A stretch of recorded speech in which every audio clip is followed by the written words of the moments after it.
Meu nome é Lucas, tenho 28 anos, e até 2 meses atrás eu achava que tinha uma família relativamente normal. Sabe aquelas famílias do interior de Minas Gerais, meio tradicionais, todo mundo se conhece, almoço de domingo na casa da avó, essas coisas? Era exatamente assim. Meu avô, seu Geraldo, faleceu em outubro passado aos 82 anos. Foi rápido, um infarto fulminante enquanto ele cochilava na rede depois do almoço. A família toda ficou arrasada, claro, mas pelo menos ele não sofreu. Minha avó, Dona Neuza, já tinha falecido há uns 5 anos de câncer, então pelo menos eles não ficaram separados por muito tempo, como todo mundo comentou no velório com aquela cara de consolo. Meu avô sempre foi um homem respeitado na cidade. Trabalhou a vida inteira como comerciante, tinha uma loja de materiais de construção que depois meu pai e meu tio Roberto tocaram juntos. Nunca ficamos ricos, mas sempre tivemos uma vida confortável. Ele era daqueles homens sérios, de poucas palavras, mas quando falava todo mundo escutava. Participava da igreja, era conselheiro da comunidade, aquele tipo de figura que todo mundo cumprimenta na rua. Eu tinha uma relação boa com ele, embora ele não fosse muito de demonstrar afeto. Era mais de dar tapinha nas costas e perguntar sobre trabalho e estudos do que de abraçar e dizer eu te amo, sabe? Agora que eu olho para trás, sempre teve uns comentários estranhos na família que eu nunca dei muita bola. Tipo aquelas fofocas velhas que as tias adoram reviver nas festas depois de alguns vinhos. Uma vez, eu devia ter uns 15 anos, estava na cozinha da casa da minha tia Marta pegando refrigerante quando ouvi ela cochichando com minha mãe sobre aquela história antiga do seu Geraldo. Minha mãe mandou ela calar a boca rapidinho, dizendo que aquilo era só fofoca maldosa de gente invejosa. Lembro que fiquei curioso na época, mas logo esqueci. Coisa de adolescente, né? Tinha coisas mais importantes para me preocupar, como aquela menina da minha sala que eu estava afim. Mas parece que algumas histórias não morrem, elas só ficam enterradas esperando o momento certo para ressuscitar e destruir tudo. O velório do vovô foi no dia seguinte ao falecimento, na igreja matriz da cidade. Tinha tanta gente que mal cabia todo mundo lá dentro. Meu pai, que é o filho mais velho, estava visivelmente abalado mas tentando se manter firme para organizar tudo. Meu tio Roberto, o caçula, chorava sem parar abraçado com a esposa dele. Minhas primas estavam consolando a mãe delas. Eu estava lá com minha namorada, Amanda, meio perdido em tudo aquilo, sabe? Velório é sempre uma situação estranha, você não sabe direito o que fazer além de ficar lá parado recebendo os pêsames das pessoas. Foi no meio da tarde, acho que umas 3 horas, quando percebi um homem estranho na entrada da igreja. Ele estava parado ali, meio hesitante, como se não soubesse se entrava ou não. Era um cara alto, devia ter uns 40 e poucos anos, cabelo escuro começando a ficar grisalho nas têmporas, vestido com uma calça social e camisa, nada muito formal mas apropriado para a ocasião. O que me chamou a atenção foi a expressão no rosto dele. Não era de pesar exatamente, era mais tipo, nervosismo? Determinação? Sei lá, era estranho. Ele ficou ali parado por uns bons 5 minutos, só observando. Eu estava de olho nele porque, sei lá, ele destoava de todo mundo ali. Numa cidade pequena você meio que conhece todo mundo, e aquele cara definitivamente não era daqui. Alguns outros primos também começaram a reparar nele. Vi minha prima Júlia cutucar o irmão e apontar discretamente na direção do cara. Finalmente, ele respirou fundo e começou a andar em direção ao caixão. Passou por algumas pessoas, pedindo licença educadamente, até chegar mais perto. Ficou ali parado olhando pro meu avô no caixão por alguns segundos, e eu juro que vi os olhos dele marejarem. Foi aí que as coisas começaram a ficar realmente estranhas. Ele se virou e olhou ao redor, claramente procurando alguém específico. Os olhos dele pararam no meu pai e no meu tio Roberto, que estavam conversando com o padre a uns metros dali. Ele caminhou na direção deles com passos firmes, uma mão dentro da mochila que carregava. Meu coração começou a acelerar sem eu entender direito o porquê. Amanda apertou meu braço. Amor, quem é aquele cara? Ela sussurrou. Não faço a mínima ideia. Quando ele chegou perto do meu pai e do meu tio, a conversa com o padre parou. Meu pai olhou para ele com aquela expressão educada mas interrogativa de quem não conhece a pessoa. Boa tarde, o homem disse, e até de onde eu estava dava para ouvir um pouco da voz dele, firme mas com um leve tremor. Meu nome é Eduardo. Eduardo da Silva Santos. Ele deixou o nome completo ali no ar, como se esperasse alguma reação. Meu pai e meu tio se entreolharam, claramente confusos. Boa tarde, Eduardo, meu pai respondeu, estendendo a mão por educação. Obrigado por vir prestar suas condolências. O senhor era conhecido do meu pai? Eduardo não apertou a mão estendida. Em vez disso, ele tirou um envelope grande da mochila. Envelope amarelo, daqueles de documentos. Minhas mãos começaram a suar. Eu precisava vir aqui hoje, Eduardo disse, a voz ficando um pouco mais alta. Algumas pessoas ao redor começaram a prestar atenção. Eu precisava ver ele uma última vez, mesmo que seja tarde demais para qualquer coisa. Desculpe, mas eu não estou entendendo, meu tio Roberto interveio, franzindo a testa. Você conhecia nosso pai de onde? Eu não conhecia, Eduardo respondeu, e agora ele tinha a atenção de metade das pessoas na igreja. O murmúrio de conversas estava diminuindo. Eu nunca tive a chance de conhecer. Mas ele era meu pai também.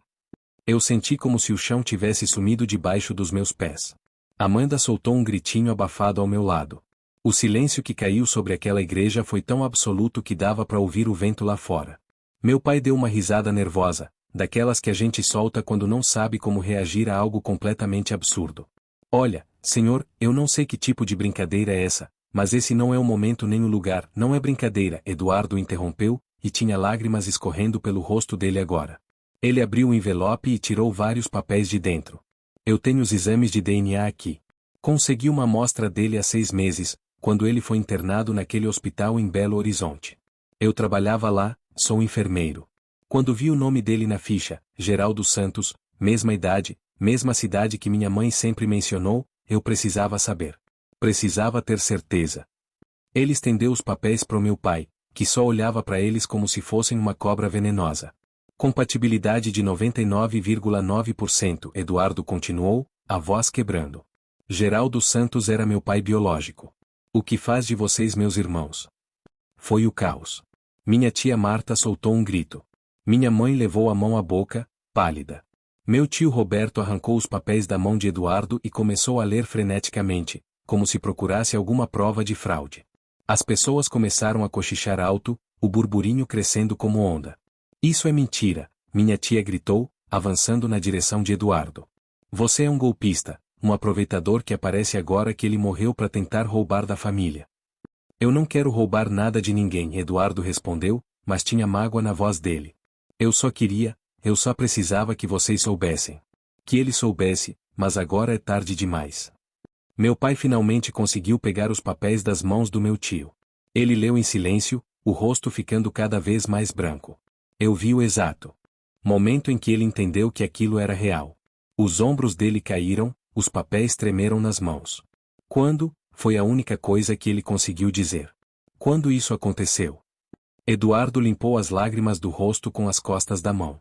1982. Minha mãe, Célia, trabalhava como secretária na prefeitura. Ela me contou a história pouco antes de morrer, há 3 anos. Disse que teve um caso com Geraldo por alguns meses. Ele era casado, ela sabia disso, mas aconteceu. Quando ela descobriu que estava grávida de mim, ele terminou tudo. Deu uma quantia em dinheiro para ela sumir da cidade, e foi o que ela fez. Me criou sozinha em Divinópolis. Mentira, minha tia Marta gritou de novo. Meu pai nunca faria isso. Ele amava minha mãe, ele era um homem honrado. Tia, por favor, minha prima Júlia tentou acalmar a mãe, mas ela mesma estava obviamente chocada. Eduardo olhou para minha tia com uma expressão que misturava compaixão e dor. Eu entendo que isso é difícil de aceitar. Acredite, para mim também foi. Cresci sem pai, sempre me perguntando quem ele era, porque ele não quis saber de mim. Minha mãe só me contou a verdade no leito de morte. Disse que guardou o segredo a vida toda porque ele pediu, porque ele a pagou para isso. Mas ela queria que eu soubesse quem era meu pai antes de partir. Meu tio Roberto tinha os punhos cerrados, o rosto vermelho. Se isso tudo for verdade, e eu disse se ele praticamente cuspiu as palavras, você aparece aqui no velório do homem? No velório? Você não tem o mínimo de decência. Eu não sabia que ele tinha morrido até ontem, Eduardo respondeu, a voz ficando mais fraca. Vi no obituário do jornal online. Eu vinha tentando juntar coragem para procurá-los há meses, desde que tive o resultado do DNA. Mas quando vi que ele tinha falecido, pensei que pelo menos deveria vir me despedir. E que vocês mereciam saber a verdade. O padre tentou intervir nesse momento, pedindo calma e respeito pelo local sagrado, mas ninguém estava prestando atenção nele. A igreja inteira estava em polvorosa, Todo mundo cochichando e olhando. Celulares começaram a aparecer, gente fotografando os documentos, filmando discretamente. Na minha cidade, fofoca dessa magnitude ia se espalhar mais rápido que fogo em pasto seco. Meu pai finalmente se pronunciou, a voz saindo estranha e distante. Precisamos processar isso. Isso não pode estar acontecendo. Os documentos estão todos aí, Eduardo disse, deixando cair mais papéis em cima do caixão, o que fez minha tia Marta soltar outro grito de indignação. Certidão de nascimento, exames de DNA, tudo. Eu não vim aqui para causar problemas. Só vim porque ele era meu pai, entende? E eu nunca tive um pai. Nunca tive nada disso, ele gesticulou ao redor, englobando toda a família reunida. Vocês tiveram ele a vida toda. Eu só queria, eu nem sei o que eu queria.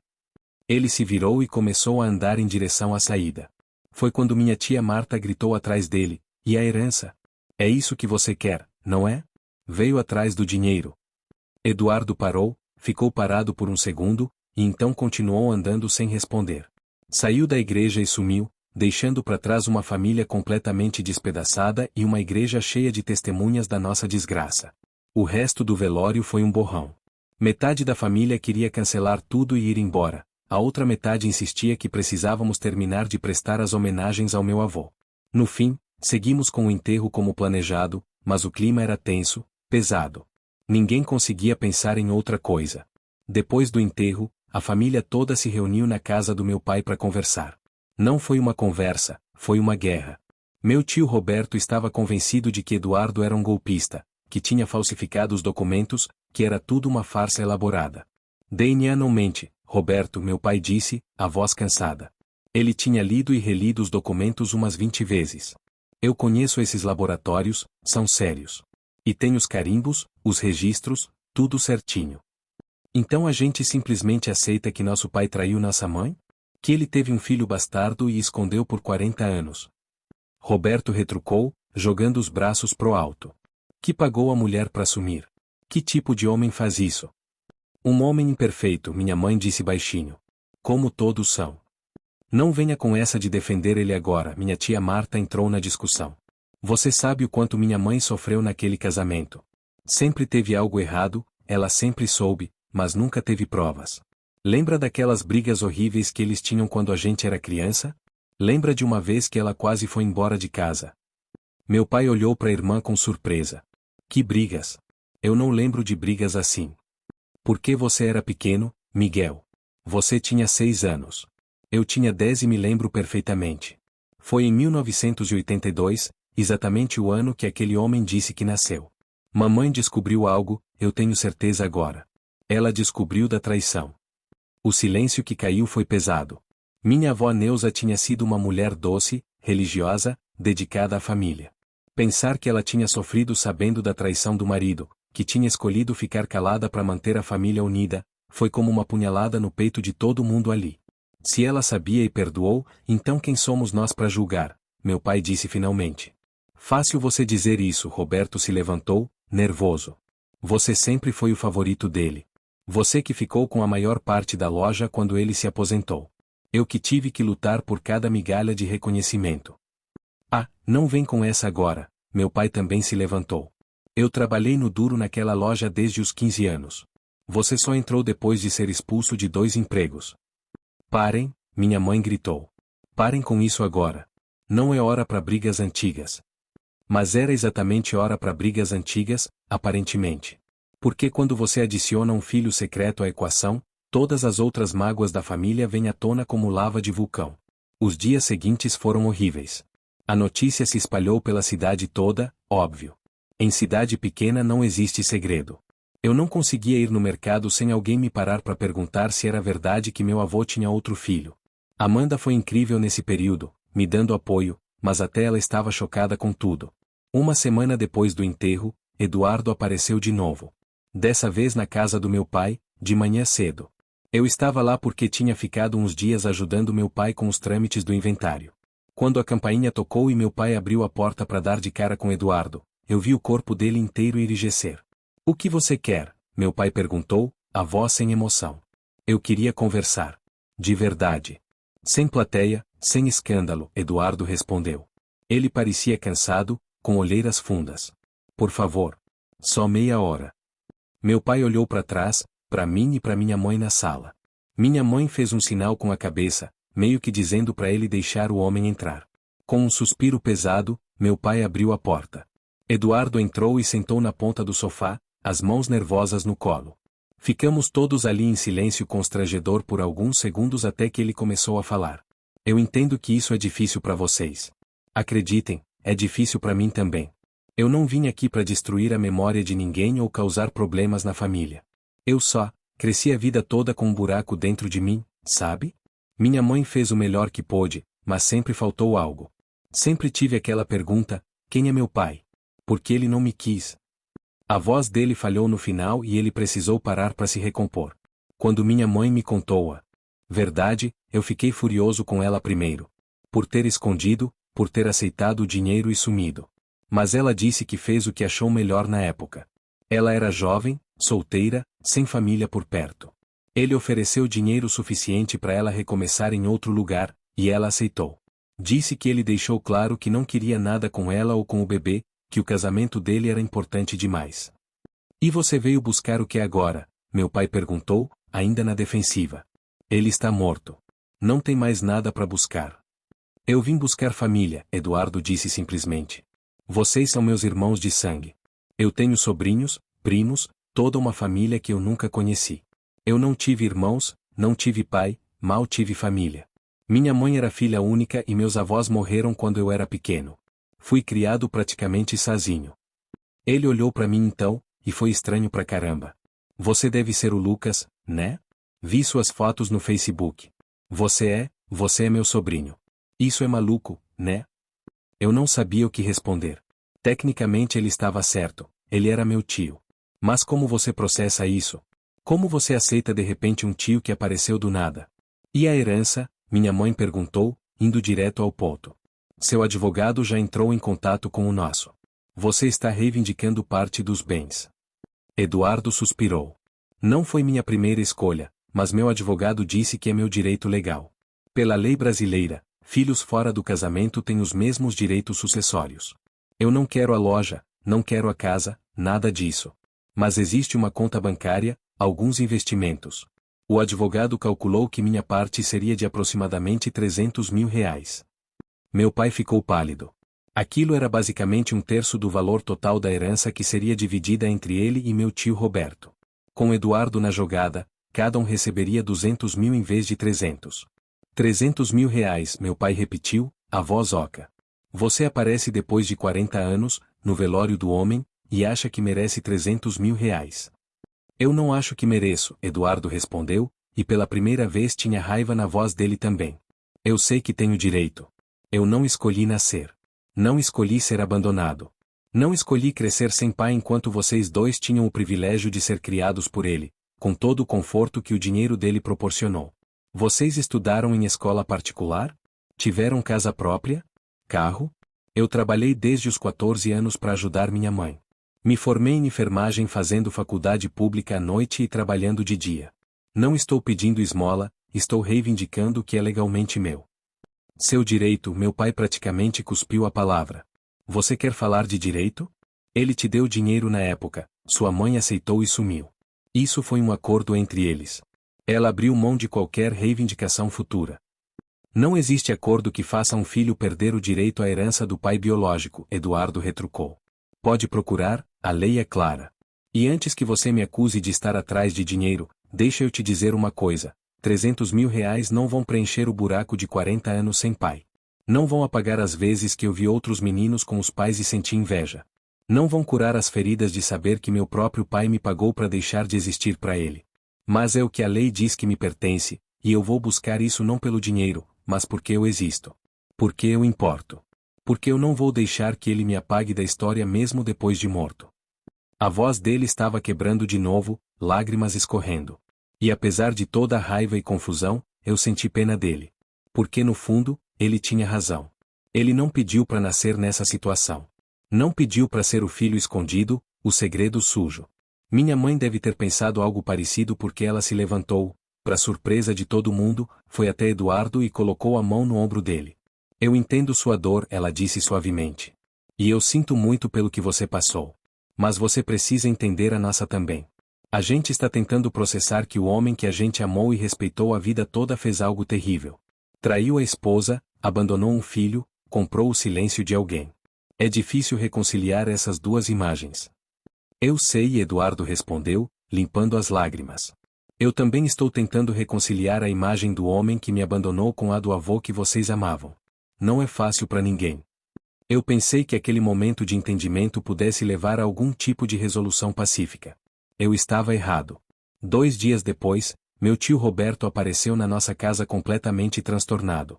Ele tinha contratado um investigador particular para pesquisar sobre Eduardo, procurando qualquer coisa que pudesse desacreditar ele. E tinha achado algo. Ele tem dívidas. Roberto anunciou triunfante, espalhando papéis na mesa da cozinha. Mais de 100 mil reais em dívidas.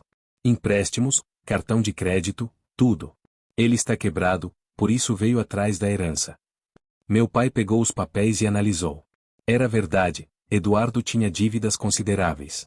Mas minha mãe imediatamente apontou o óbvio, e daí que ele tem dívidas? Isso não muda o fato dele ser filho do seu Geraldo. Não muda o DNA. Muda tudo. Roberto insistiu. Prova que ele é um oportunista. Apareceu agora porque está desesperado por dinheiro. Ou apareceu agora porque finalmente teve coragem de buscar a família depois de descobrir a verdade sobre o pai. Minha mãe rebateu. As duas coisas podem ser verdade ao mesmo tempo, Roberto. Ele pode precisar do dinheiro e ainda assim ser filho legítimo. Não tem nada de legítimo nele. Roberto explodiu. Ele é um bastardo. Fruto de uma traição. Não faz parte dessa família e nunca vai fazer. Foi a primeira vez que eu vi minha mãe realmente se irritar com meu tio. Cuidado com as palavras, Roberto. Esse é seu irmão também, você gostando ou não. E francamente, sua resistência toda tem mais a ver com dinheiro do que com princípios. Como você ousa, chega, meu pai gritou, silenciando os dois. Chega de brigas. Isso está destruindo a família. Mas a família já estava destruída. A notícia das dívidas de Eduardo se espalhou rapidamente entre os parentes, dividindo ainda mais as opiniões. Uns achavam que provava que ele era um golpista interesseiro. Outros, como minha mãe e surpreendentemente minha prima Júlia, argumentavam que a situação financeira dele não mudava nada em relação aos direitos sucessórios. A situação escalou quando meu tio Roberto decidiu contestar o testamento e a paternidade em juízo, mesmo com o exame de DNA. Ele argumentou que o exame podia ter sido adulterado, que Eduardo tinha acesso a amostras do meu avô no hospital, que ele podia ter manipulado tudo. Foi uma acusação séria, e exigiu que o juiz ordenasse exumação do corpo do meu avô para novo exame de DNA direto dos restos mortais. Minha tia Marta apoiou na hora. É a única forma de ter certeza absoluta, ela disse. Se ele realmente é filho do papai, que prove de novo. Se não for, ele vai preso por fraude. A ideia de exumar meu avô deixou metade da família horrorizada. Minha mãe se recusou terminantemente a apoiar isso. Eu também achei um absurdo. Mas Roberto e Marta estavam irredutíveis. Estamos falando de 300 mil reais, Roberto argumentou. E mais que isso, estamos falando da honra da nossa família. Não podemos deixar um estranho manchar o nome do nosso pai sem ter certeza absoluta. O processo judicial virou uma novela. O juiz, depois de analisar os documentos originais do DNA, disse que o exame parecia legítimo e que não via necessidade de exumação a menos que houvesse provas concretas de fraude. Roberto ficou furioso e apelou da decisão. Enquanto isso, Eduardo continuava aparecendo, tentando se aproximar da família. Ele foi na casa do meu pai mais 2 vezes, sempre educado, sempre tentando estabelecer algum tipo de conexão. Meu pai não sabia como lidar com aquilo. Por um lado, tinha raiva do cara por toda a confusão. Por outro, começava a aceitar que talvez Eduardo fosse mesmo seu irmão, e que nada disso era culpa dele. Eu mesmo acabei conversando com Eduardo uma vez. Ele me pegou saindo do trabalho, tinha ficado esperando na rua. Confesso que fiquei meio assustado no começo, mas ele foi logo explicando que só queria conversar, sem pressão. Fomos tomar um café numa lanchonete. Foi estranho pra caramba, estar ali sentado com aquele cara que tecnicamente era meu tio mas que eu não conhecia de nada. Eu sei que isso é esquisito, Eduardo disse, mexendo o café sem parar. Acredite, pra mim também é. Mas eu olho pra você e vejo traços do seu avô. Nosso avô. Você tem o mesmo nariz dele, sabia? E o mesmo jeito de franzir a testa quando está pensando. Eu instintivamente toquei meu nariz. Eu nunca reparei nisso. Eu passei 40 anos olhando para espelhos tentando encontrar de quem eu puxei, Eduardo disse, e tinha tanta tristeza na voz dele que doeu. Minha mãe era baixinha, loira, olhos claros. Eu sou alto, moreno, olhos escuros. Sempre soube que puxei ao pai, mas não sabia que cara era essa até ver fotos do Geraldo. Deve ter sido chocante, eu disse, não sabendo bem o que mais falar. Foi como finalmente encaixar uma peça de quebra-cabeça que estava faltando a vida toda, ele respondeu. Mesmo que essa peça seja feia, dolorosa. Pelo menos agora eu sei de onde eu vim. Conversamos por mais de 1 hora. Ele me contou sobre a infância dele, sobre como foi difícil crescer sem pai em cidade do interior nos anos 80 e 90, com todo o estigma que isso carregava. Me contou que a mãe dele nunca se casou de novo, nunca teve outros filhos, dedicou a vida inteira a criá-lo. Que ela morreu de forma relativamente jovem, aos 59 anos, e que no leito de morte fez ele prometer que procuraria o pai. Ela disse que tinha sido covarde a vida toda, que deveria ter enfrentado ele, feito ele assumir a responsabilidade. Mas ela era nova, assustada, e ele era um homem importante na cidade. Ela achou que seria melhor para mim crescer longe de todo o escândalo. Mas no final, ela se arrependeu. Disse que eu tinha direito de conhecer minhas raízes, minha família. E as dívidas? Eu perguntei, decidindo ser direto. Meu tio descobriu sobre elas. Eduardo suspirou e assentiu. Eu imaginei que ele fosse investigar. Sim, eu tenho dívidas. Minha mãe ficou doente, câncer, e o tratamento foi caro. Mesmo com SUS, tem muita coisa que você precisa pagar. Remédios importados, exames particulares para não esperar meses. Eu me enterrei em dívidas para tentar salvá-la, mas não deu. E depois fiquei com as dívidas e sem ela. Ele olhou para mim com olhos vermelhos. Eu não vou mentir e dizer que o dinheiro da herança não seria importante para mim. Seria. Eu poderia finalmente sair do vermelho, recomeçar. Mas não é só por isso que eu vim. Se fosse só dinheiro, eu teria ido direto para a justiça sem aparecer no velório, sem tentar conhecer vocês. Eu vim porque preciso de família, Lucas. Eu estou sozinho no mundo. Foi impossível não sentir pena dele. Raiva do meu avô também, por ter criado aquela situação. Como ele pôde fazer aquilo? Como pôde virar as costas pro próprio filho? Quando cheguei em casa e contei para Amanda sobre a conversa, ela ficou pensativa. Sabe o que eu acho mais triste nisso tudo? Ela disse. É que todo mundo está focado no dinheiro, na herança, em quem tem direito ao quê. Mas ninguém está parando para pensar no quanto tempo foi perdido. Esse homem podia ter conhecido o pai, vocês podiam ter conhecido um tio, seu avô podia ter tido a chance de corrigir o erro dele antes de morrer. Mas não, todo mundo fica defendendo segredos e aparências, e no final todo mundo perde. Ela tinha razão.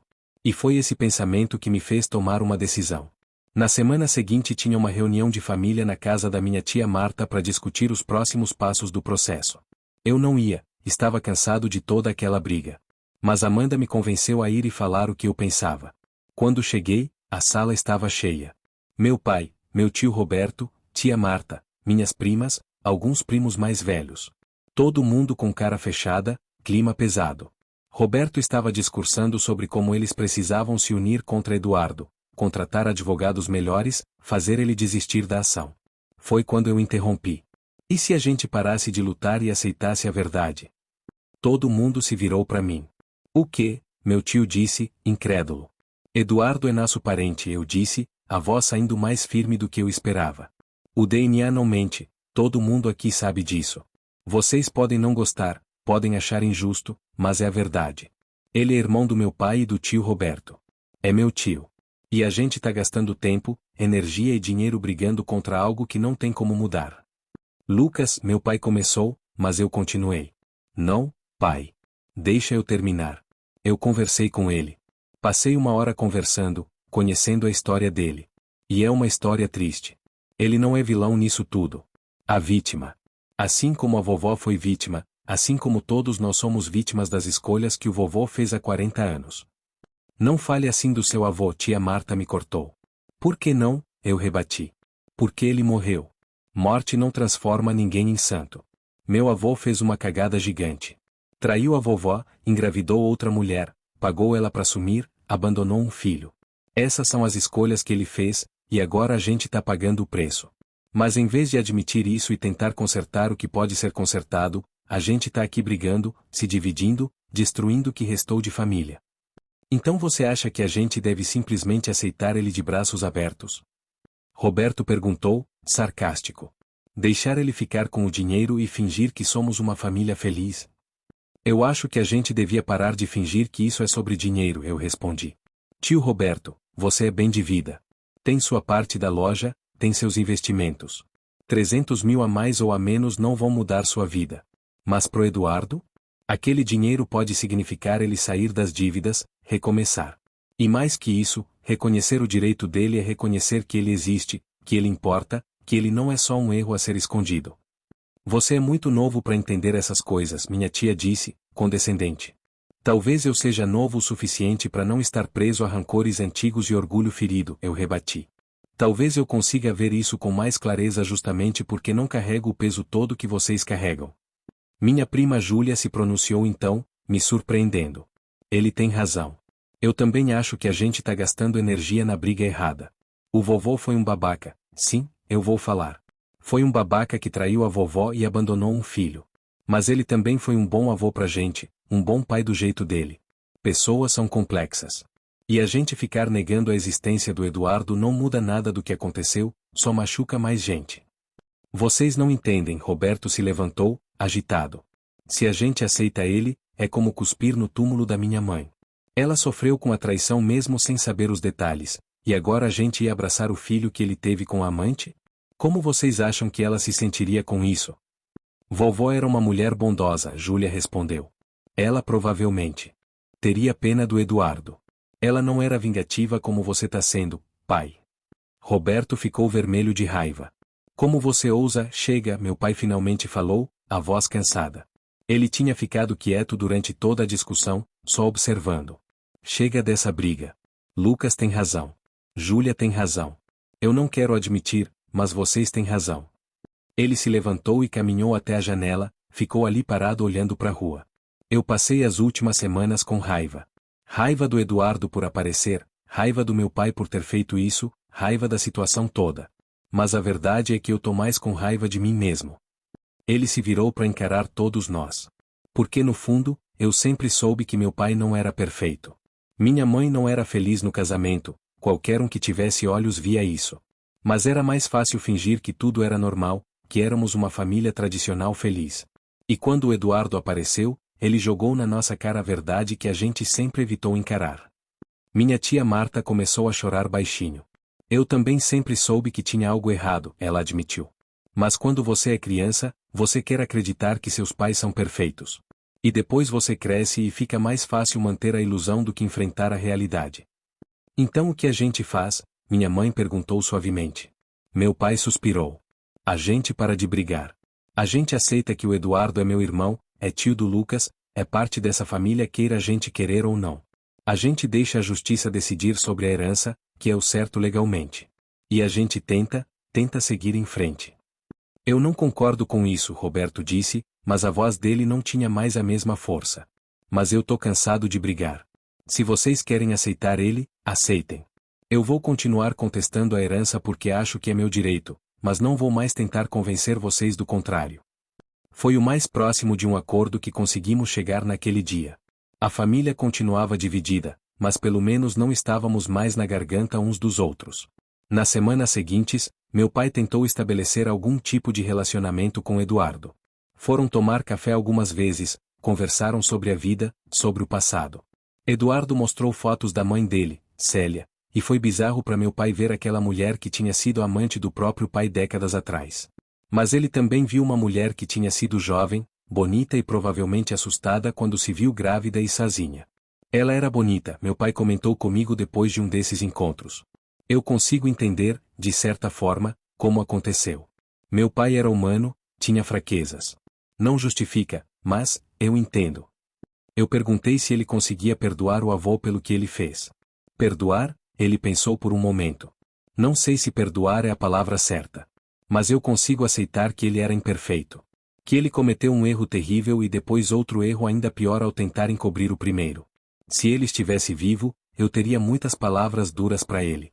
Mas ele não está, Então, eu só posso tentar lidar com as consequências. Quanto ao processo de herança, demorou meses. O juiz finalmente determinou que Eduardo tinha direito sim à parte da herança como filho reconhecido. Meu tio Roberto apelou, obviamente, mas foi negado em segunda instância. A decisão foi final. A herança seria dividida em 3 partes iguais entre meu pai, meu tio Roberto e Eduardo. Roberto ficou amargo com isso. Até hoje, quase um ano depois, ele mal fala com meu pai. A família rachou definitivamente. Tem as reuniões que Roberto e a família dele vão, e tem as reuniões que meu pai e a gente vai. Raramente os 2 grupos se misturam. Natal desse ano foi especialmente triste, com 2 ceias separadas em casas diferentes. Mas tem um lado positivo em tudo isso, por mais estranho que pareça. Eduardo realmente virou parte da família, pelo menos da parte da família que decidiu aceitá-lo. Ele usa o dinheiro da herança para pagar as dívidas, está recomeçando a vida. Aparece para almoçar na casa do meu pai algumas vezes por mês. Conheceu meus primos, minha namorada. É esquisito chamar ele de tio, mas a gente está se acostumando. Teve um momento, uns meses atrás, que ficou marcado para mim. Era domingo, estávamos todos almoçando na casa do meu pai. Minha mãe tinha feito aquela comida mineira clássica que ela faz tão bem. Eduardo estava lá, minha prima Júlia com o marido e os filhos, eu e Amanda. Estava todo mundo conversando, rindo de alguma coisa, e eu olhei em volta e pensei, essa é minha família agora. Diferente, quebrada em alguns lugares, mas ainda família. Eduardo pegou meu olhar e sorriu.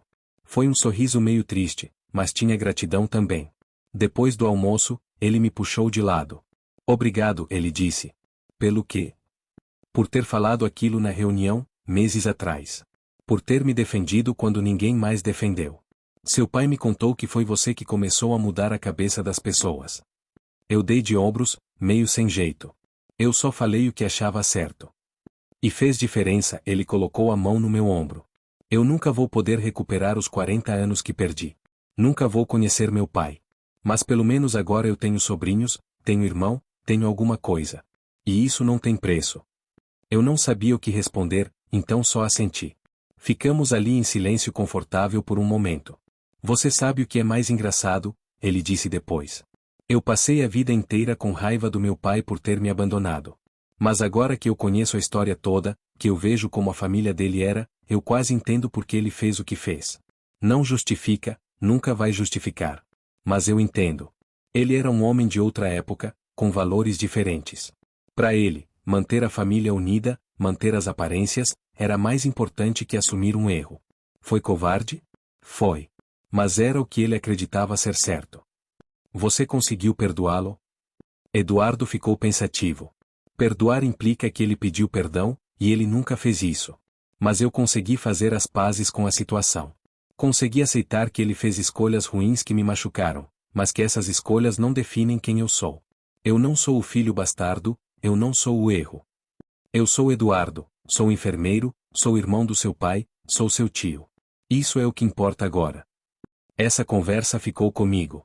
Fez eu repensar muito sobre o meu avô, sobre família, sobre perdão e aceitação.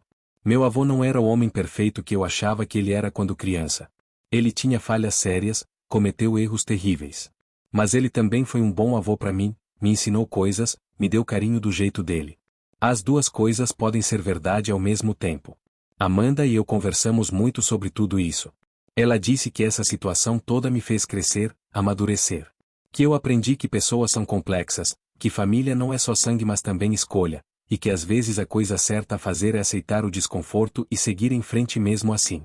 Tem dias que eu ainda fico puto com meu avô. Tem dias que eu olho pro Eduardo e penso em tudo que ele perdeu, todas as memórias de família que ele nunca teve, e fico com raiva do velho por ter causado isso. Mas tem outros dias que eu consigo olhar para a situação de fora e ver que, no final, talvez alguma coisa boa tenha saído de tudo isso. A verdade veio à tona, mesmo que dolorosa. Eduardo encontrou família.